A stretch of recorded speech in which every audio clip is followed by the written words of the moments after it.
বর্তমানে আমাদের সমাজে অধিকাংশ সংসারই ভেঙে যাচ্ছে এই সমস্ত বিচ্ছেদ জাদুর কারণে। এই ধরনের জাদুকে মূলত কুফুরি জাদু বলা হয়, যদিও সব ধরনের জাদুই কুফুরি। সম্মানিত দর্শক শ্রোতা, স্বামী এবং স্ত্রীর মাঝে বিচ্ছেদ জাদুর ফার্স্ট যে সিমটমটা রয়েছে সেটি হচ্ছে স্বামী স্ত্রীকে অথবা স্ত্রী তার স্বামীকে হঠাৎ করে অপছন্দ করা শুরু করবে। আপনারা কি বুঝতে পারছেন?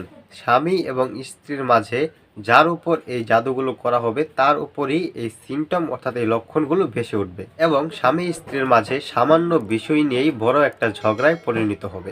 তাদের কারোর মধ্যে ক্ষমা চাওয়া বা ক্ষমা করার কোনো রকম মন মানসিকতা থাকবে না। সে যতক্ষণ পর্যন্ত ঘরের বাইরে থাকবে ততক্ষণ পর্যন্তই সে ভালো থাকবে। ঘরে ঢুকে সে তার স্ত্রীর মুখ দেখা মাত্রই সে অস্বাভাবিক আচরণ করা শুরু করবে এবং তার স্ত্রীকে সে একদমই সহ্য করতে পারবে না। স্ত্রী যতই সুন্দরী হোক না কেন, তার স্বামীর কাছে সেটা অসৌন্দর্যে পরিণত হবে এবং উভয়ের মাঝে সন্দেহ বাড়বে, বেশি বেশি ঝগড়া সৃষ্টি হবে।